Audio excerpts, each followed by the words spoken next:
G'day guys, welcome back to another video. My name is L-Dub and today I'm going to be talking to you about this bed. I just built it.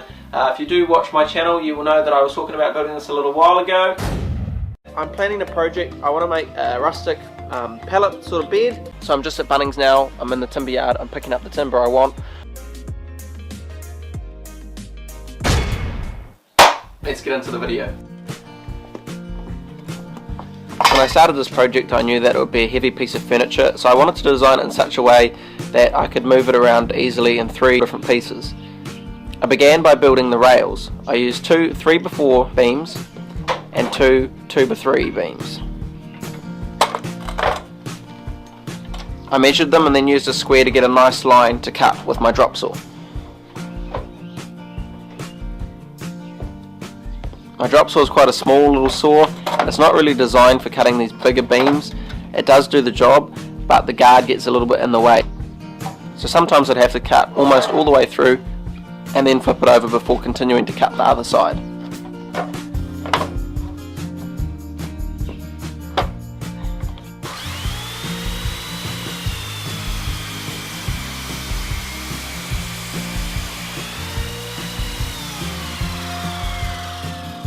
Once I'd cut the 4x3s, I then cut 2 2x3s.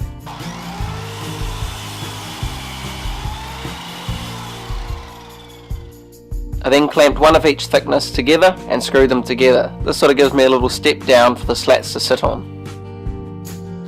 I then began measuring and cutting the slats.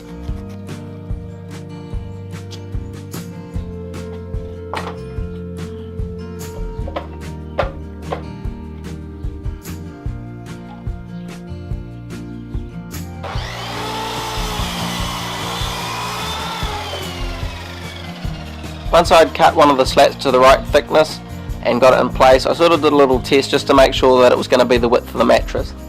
Overall, it had to be 5 foot wide. That looks pretty good to me.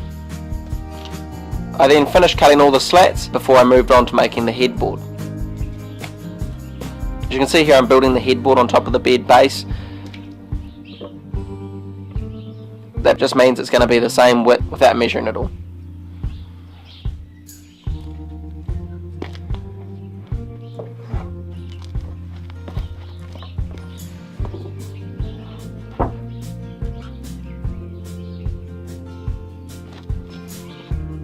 I then bored some holes in each leg with a speed borer so that my Tech screws could be hidden inside the beams.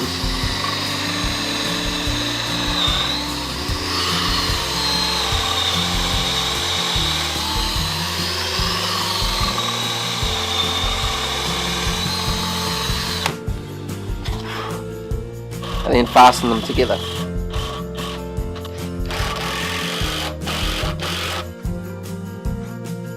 I use my joiner jig tool to hide as many of the screws as possible.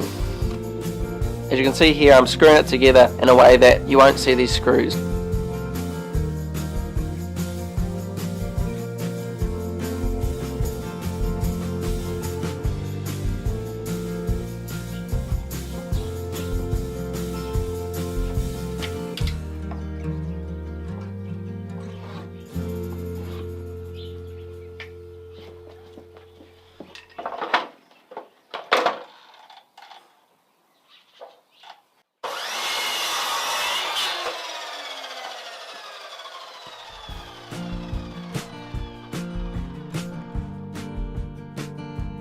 I then used my joiner jig to drill holes in each end of the boards so that those screws would be hidden from the front. On the reverse side, the mattress will cover where these screws are, so they're not that obvious. I sanded each one really quickly and just smoothed off the edges. I wanted this bed to be rough and really chunky, and since each of the beams were brand new and nice and square, I got a file and just filed off the edges. I gouged out some parts to make it look really rough and worse in some places than others. Once I had filed the edges down, I then got out the sander and just made them smooth.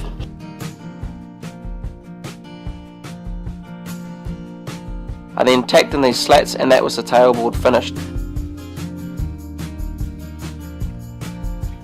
As you can see here, the pocket holes are just sort of quite nice and neat, and you actually get a lot more strength by doing it this way. I then progressed to making the headboard. Now I wanted this headboard to be massive, so it was going to be about double the height of the tailboard.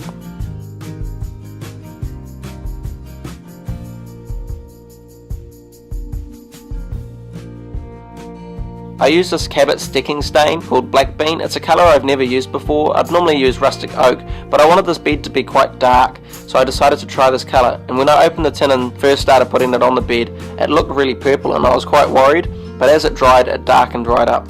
I put 2 coats of stain on the bed so that it would look really dark. It's amazing how stain can improve your project and make it look really professional.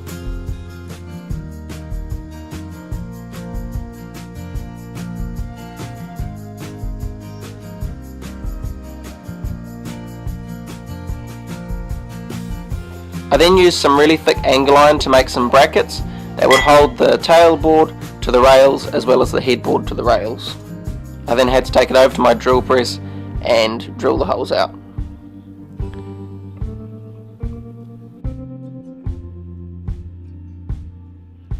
I then mounted the brackets that I had made out of the angle iron using Tech screws. I figured since they were quite long Tech screws, it was going to be quite solid. I had a big debate whether I should be using bolts or not, but I thought if the Tech screws didn't work, I can always replace them with bolts later. On the back of the headboard, I just braced it with some flat steel. This just strengthened up the whole project, and since it was quite heavy, I wanted to make sure it was solid. Then I started decorating it. My dad made this longhorn bull out of pewter, and I thought it looked really neat and went with the sort of country style theme. I also had these really neat scrolls which are made out of laser cut steel, and I painted them the same colour as the bull.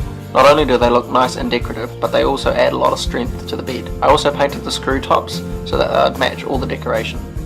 I then moved all the pieces into my bedroom and began assembling them. Once I had the bed in my room, balancing and all squared up, I then screwed on these laser cut bits of steel. Lastly but not least, I unscrewed the Tech screws in the bottom and the bed was complete. All I had to do now was make it.